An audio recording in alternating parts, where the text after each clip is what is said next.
Et c'est l'heure de la revue de presse internationale avec Jennifer Nock. Bonjour Jennifer. Bonjour, on va parler de la situation en Guinée. Difficile d'obtenir des informations sur ce qui se passe vraiment là-bas dans ce pays africain. Oui, pas encore de décryptage dans les journaux africains et à peine des faits.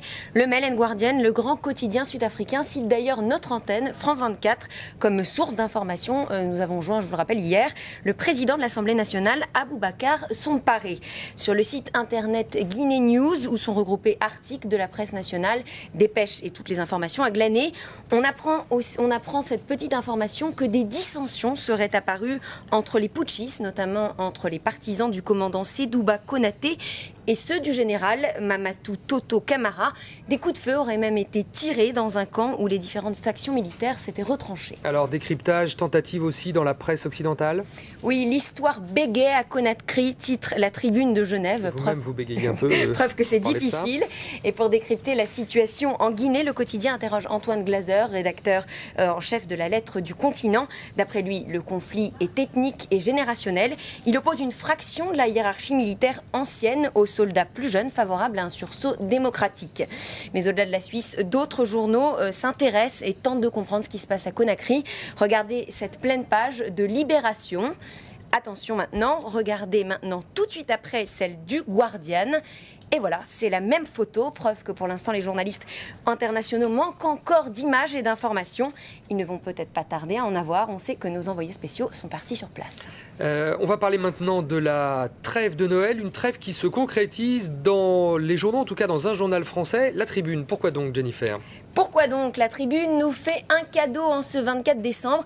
Elle a promis de ne pas prononcer, de ne pas écrire le mot crise dans aucun de ses articles, à aucun moment du journal. C'est une vraie performance en ces temps troublés. J'ai vu que vous avez essayé. Mais je cherche, j'ai trouvé ça marrant comme démarche de ne pas écrire une seule fois le mot crise en ces périodes troublées. Et pour l'instant, je n'ai pas trouvé, mais on va continuer. Et est-ce d'ailleurs par esprit de contradiction que j'ai choisi pour vous cet article du Soleil à Dakar.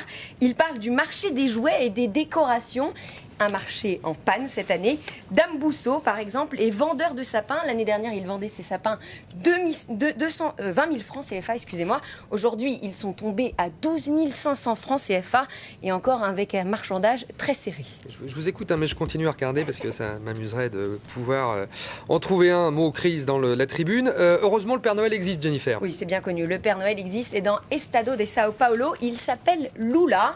Les présidents français et brésiliens sont à l'honneur sur cette double page. Ils viennent de signer des contrats importants de 6 milliards. Pas si mal en cette période de... il ne faut vous avez fait le dire, là. employer le mot crise en cette période de difficultés financières. Nicolas Sarkozy, qui n'est pas le seul à profiter de cette période des fêtes pour faire du business. Il était effectivement au Brésil. En Turquie, un homme fait beaucoup parler de lui.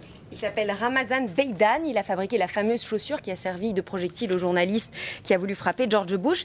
Il les fait sur mesure à la demande et il est en rupture de stock. À croire que beaucoup de gens ont décidé de les offrir à leurs proches pour cette fin d'année.